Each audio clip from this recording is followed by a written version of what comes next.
It's established in 2005 with a focus on climate. You can just Google C40 and you'll see the website.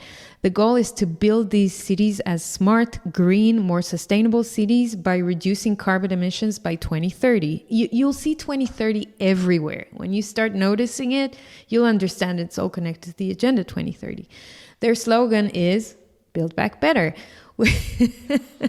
which that is too funny.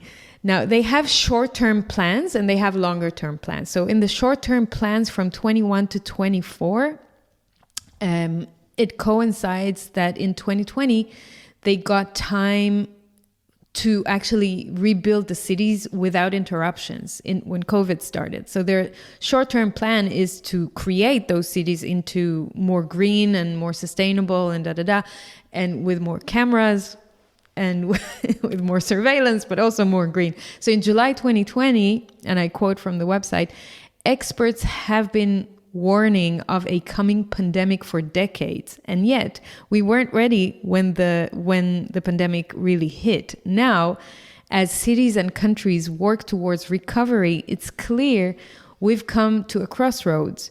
If we want true recovery and resilience in case of a future disaster, we're going to need both social and environmental justice.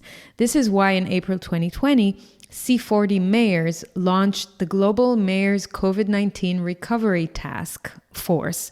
The goal is simple: rebuild cities and economies in a way that improves public health, reduces inequality, and addresses the climate crisis, keeping global heating below 1.5 degrees Celsius.